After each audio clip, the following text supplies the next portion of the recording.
जय गुरु जी संगत जी। हमारे प्रभु गुरु जी ने हमेशा यही कहा कि अहंकार मत करो, किसी भी चीज पर कभी भी अहंकार मत करो, क्योंकि अगर तुम अहंकार करोगे ना तो जो तुम्हारे पास तुम्हारे पुण्य कर्म है, पुण्य कर्म तुम्हारे क्षीण होते चले जाएंगे, तुम्हारे पास कुछ भी नहीं बचेगा। क्योंकि इस दुनिया में हमारे पास कुछ है ही नहीं। हमारे अंदर सिर्फ भ्रम होता है कि यह चीज हमारी है, क्योंकि कोई भी वस्तु हमारे साथ कभी जानी नहीं होती है। इसलिए हमें अहंकार नहीं करना है। जब हम अहंकार करते हैं तो हमारे जीवा से अपशब्द निकल जाते हैं और उस समय हम यह सोच नहीं पाते हैं कि हमने क्या किसी को गलत बोल दिया है। इसलिए बहुत जरूरी है कि अहंकार ना किया जाए, और अहंकार नहीं करेंगे तो जीवन में हम आगे बढ़ेंगे, किसी का दिल नहीं दुखाएंगे। तो इसी से जुड़ी हुई एक प्यारी सी कथा है संगत जी कि एक बार एक घने जंगल में एक साधु महाराज एक कुटिया के अंदर बैठे हुए तप कर रहे थे, साधना कर रहे थे। तभी एक राजा वहां से गुजरा। राजा ने देखा कि यहाँ तो एक कुटिया है, वह अंदर जाकर के देखने लगा। उसने देखा एक साधु महाराज बैठे हुए थे। साधु महाराज जो कि तपस्या में लीन थे, उनके फेस पर, उनके मुंह पर एक हल्की सी स्माइल थी और बहुत ही शांत होकर के वो वहां बैठे हुए थे। तभी राजा ने जाकर के उनके सामने हाथ जोड़े विनम्रता से और पूछा कि हे साधु महाराज, आप यहाँ क्या कर रहे हो? अब साधु महाराज ने देखा कि ये तो राजा आए हैं। साधु महाराज ने भी प्रणाम स्वीकार किया और कहा कि हे राजा, मैं तपस्या कर रहा हूँ, मैं भगवान की पूजा कर रहा हूँ। तब राजा ने कहा कि आपका घर परिवार कहाँ है? उसने कहा कि मैंने अपने घर परिवार को छोड़ दिया है, मैं भगवान के नाम में लीन हो गया हूँ, मैं नाम जप कर रहा हूँ, क्योंकि सिर्फ नाम जप ही साथ में जाएगा। अब राजा ने साधु से पूछा कि आपकी जरूरत के सामान कहाँ हैं? तब साधु ने कहा, मुझे किसी चीज की जरूरत ही नहीं, मैं तो भगवान के नाम में लीन रहता हूँ, मैं भगवान के करीब पहुंचना चाहता हूँ और धीरे धीरे पहुंच भी रहा हूँ। भगवान मुझसे अब धीरे धीरे प्रसन्न भी हो रहे हैं। तब राजा ने कहा, यह आपको कैसे मालूम कि भगवान आपसे प्रसन्न हो रहे हैं, आप उनके करीब पहुंच रहे हैं?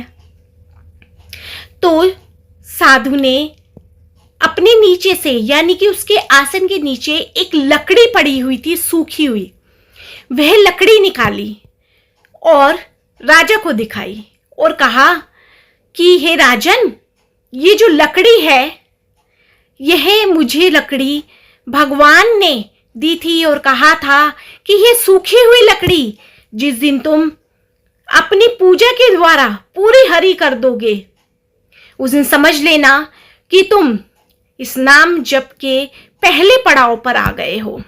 अब राजा ने देखा कि वह लकड़ी थोड़ी सी, बिल्कुल थोड़ी सी हरी हुई थी, तो इसलिए साधु थोड़ा सा खुश था कि मैं भगवान के करीब जा रहा हूं।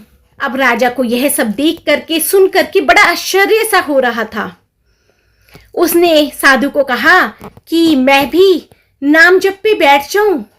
तो साधु ने कहा, मर्जी है तुम्हारी, तुम भी अगर बैठना चाहते हो, तपस्या करना चाहते हो तो तुम भी करो। साधु ने कहा, ठीक है, तुम भी लकड़ी रख लो और नाम जप करना शुरू करो। राजा ने भी उस साधु की कुटिया से थोड़ी ही दूरी पर एक अपनी कुटिया बना ली और वहां पर बैठ करके नाम जप करने लगा।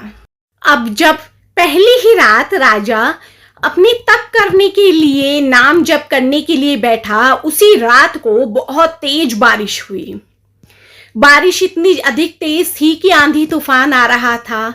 तभी एक पति पत्नी जो कि गृहस्थ थे, वह वही जंगल में फंस गए और वह बहुत अधिक डर गए थे कि जंगल बहुत अधिक खौफनाक था। उन्होंने सोचा कहीं कोई रात को जानवर आकर के हमें खा ना जाए, और वो रास्ता भटक गए थे। तभी उन्हें उस साधु की कुटिया दिखी वो साधु की कुटिया के पास गए और अंदर गए। अंदर जा करके उन्होंने देखा कि एक साधु महाराज हैं जो कि भगवान के नाम जप में बैठे हुए हैं।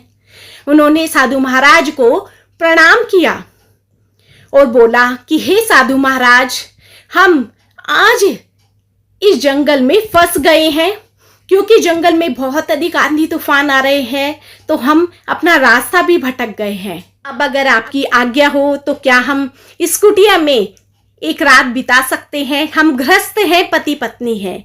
यह सुनकर साधु महाराज को क्रोध आ गया। उन्होंने कहा, एक साधु की कुटिया में जो कि नाम जप करते हैं, उसकी कुटिया में गृहस्थ की क्या जरूरत? तुम इस कुटिया से निकल जाओ, तुम बाहर चले जाओ, तुम्हें इस कुटिया में आने का कोई अधिकार नहीं है। वे पति पत्नी दोनों बहुत डर गए। उन्होंने बहुत प्रार्थना भी की कि हे साधु महाराज, कोई जानवर हमें बाहर खा जाएगा, बाहर बहुत ही खौफनाक मंजर है, हमें यहाँ रहने दीजिए। परंतु साधु ने बहुत ही अधिक क्रोध से उनको बाहर निकाल दिया। अब वे साधु की कुटिया से बाहर निकले और वे एक राजा की कुटिया में, जो कि उसके पास में ही राजा ने कुटिया लगाई थी, उनके पास चले गए। उन्होंने वहां जाकर के राजा को प्रणाम किया और कहा कि हे राजन, बाहर बहुत अधिक आंधी तूफान बारिश आ रहा है, हम गृहस्थ हैं, हम पति पत्नी हैं, आप अगर हमें आज्ञा दो तो क्या हम रात यहीं गुजार लें? तो राजा ने कहा, अरे मुझे क्या दिक्कत, मुझे क्या परेशानी, ये लो कपड़े और तुम यहाँ बिछाओ और आराम से यहाँ रात गुजारो, मुझे तो कोई दिक्कत नहीं है। क्योंकि राजा अपने साथ बहुत अधिक सामान लेके आया था, जैसे कपड़े, खाने का सामान इत्यादि, तो उसने उनको, पति पत्नी को वह सामान दे दिया। अब गृहस्थ बड़े ही खुश हुए, वह पति पत्नी दोनों ही खुश हुए और उनके दिल से दुआएं निकली और दोनों अगली सुबह चले गए। अब जैसे कि राजा ने अपने आसन के नीचे भी सूखी हुई लकड़ी रखी हुई थी, यह देखने के लिए कि वह हरी हुई है या नहीं, वह भी उत्सुकतावश वह अपनी लकड़ी बाहर निकालता है और वह देखता है कि जो उसकी लकड़ी है वह तो पूर्ण रूप से हरी हो गई। वह हैरान हो गया। ने सोचा साधु को तो 2 से 2.5 साल हो गए, तब जाकर के उसकी लकड़ी थोड़ी सी हरी हुई, जबकि मेरी तो एक रात में ही लकड़ी हरी हो गई। वह बहुत खुश होकर के, प्रसन्न होकर के साधु के पास जाता है और साधु को कहता है कि हे साधु महाराज, जो मेरी लकड़ी है जो मैंने कल अपने आसन के नीचे रखी थी, वह तो पूर्ण रूप से हरी हो गई। साधु सोचता है कि जो मेरी लकड़ी है वह भी हरी हो गई होगी। वह भी उत्सुकतावश अपनी लकड़ी निकालता है और वह देखता है कि उसकी जो लकड़ी कल तक थोड़ी सी हरी थी, वह अब पूर्ण रूप से सूख गई है। अब साधु हैरान हो गया। वह भगवान से प्रश्न करता है कि हे भगवान, मैं तो 2.5 साल से 3 साल से तेरी तपस्या कर रहा हूं, पूजा कर रहा हूं, मैंने घर बार छोड़ दिया, सब छोड़ दिया, जंगल में बैठा हुआ हूं, तेरे लिए तप कर रहा हूं, और तूने मेरी जो थोड़ी सी लकड़ी हरी हुई थी उसे भी सुखा दिया और इस राजन की लकड़ी को तो तूने पूरा ही हरा कर दिया। तब उसी समय आकाशवाणी हुई और उसने आकाशवाणी में भगवान ने कहा, प्रभु ने कहा कि हे राजन, यह जो तेरी लकड़ी सूख गई है तेरे अहंकार की वजह से सूख गई है। जो तूने अहंकार किया था, जो तूने क्रोध में आकर के उन पति पत्नी को रात को आश्रम से बाहर निकाला था, बाहर इतना आंधी था, तूफान था, तूने उन्हें बाहर निकाल दिया, तूने उनको इतने अपशब्द बोले, तूने उनको जलील किया और इतने गंदे तरीके से उनके साथ व्यवहार किया। ऐसा व्यवहार तो प्रभु कभी भी स्वीकार नहीं करते। अगर तुम किसी के साथ गलत व्यवहार करोगे तो कोई तुम्हारी पूजा काम नहीं आएगी, कोई तुम्हारा नाम जप काम नहीं आएगा।